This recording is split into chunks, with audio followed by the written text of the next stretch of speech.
উনি তো আজকে মারা যান আপু, 2 দিন হয়ে গেছে তো। 5 তলা একটি ভবন, বাইরে থেকে দেখলে অন্য 10টি ভবনের মতোই, কিন্তু 4 তলার একটি ফ্ল্যাটের দরজা পেরুতেই যেন চোখে পড়ে এক নিঃসঙ্গ জীবনের শেষ অধ্যায়। ঘরময় ছড়িয়ে ছিটিয়ে থাকা আবর্জনা, ধুলোমাখা আসবাবপত্র আর নিস্তব্ধতার মধ্যে একটি খাট। সেই খাটেই পড়েছিল 75 বছর বয়সী নূরজাহান বেগমের নিথর দেহ। কেউ জানত না তিনি আর বেঁচে নেই, কেউ খোঁজ নেয়নি দিনের পর দিন। সময়ের সঙ্গে সঙ্গে মরদেহ পচতে শুরু করে, অথচ যে মা এক সময় সন্তানদের কান্না শুনে ঘুম ভাঙতেন, তার মৃত্যুর খবর পৌঁছাতে লেগে যায় কয়েকটি দিন। সবচেয়ে বিস্ময়কর বিষয়, নূরজাহান বেগমের সন্তানরা সবাই উচ্চশিক্ষিত ও প্রতিষ্ঠিত। কেউ বিশ্ববিদ্যালয়ের শিক্ষক, কেউ উচ্চপদস্থ সরকারি কর্মকর্তা, কেউ বিদেশে প্রতিষ্ঠিত। কিন্তু যে মায়ের হাত ধরে তাদের জীবনের পথ চলা শুরু, সেই মায়ের শেষ সময়টা কেটেছে নিঃসঙ্গতা আর অন্ধকারে।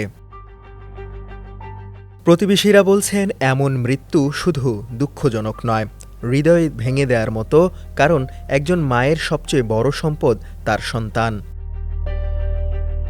জীবনের শেষ সময়ে সেই সন্তানদের সান্নিধ্যই হয়ে ওঠে তার সবচেয়ে বড় আশ্রয়। কিন্তু নূরজাহান বেগমের শেষ আশ্রয় ছিল একটি নীরব ঘর। পল্লবী থানার ওসি হাসান বাসির বলেন, নূরজাহান বেগমের মরদেহ উদ্ধারের ঘটনায় একটি অস্বাভাবিক মৃত্যু মামলা হয়েছে। শহীদ সোহরাওয়ার্দী মেডিকেল কলেজ মর্গে ময়নাতদন্ত হয়েছে মরদেহের। পরে স্বজনরা মরদেহ গ্রামের বাড়ি চাঁদপুরের মতলবে নিয়ে দাফন করেন। ময়নাতদন্ত প্রতিবেদন পেলে মৃত্যুর প্রকৃত কারণ জানা যাবে। তার মৃত্যুতে কারো দায় থাকলে অবশ্যই আইনি ব্যবস্থা নেওয়া হবে। পরিবারের পক্ষ থেকে অবহেলার অভিযোগ অস্বীকার করা হলেও সামাজিক যোগাযোগ মাধ্যমে এই ঘটনা নিয়ে চলছে তীব্র আলোচনা।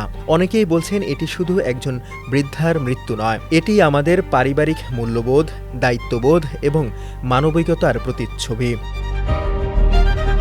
মায়ের ভালোবাসার কোনো তুলনা হয় না, আর সেই ভালোবাসার ঋণও কখনো শোধ করা যায় না।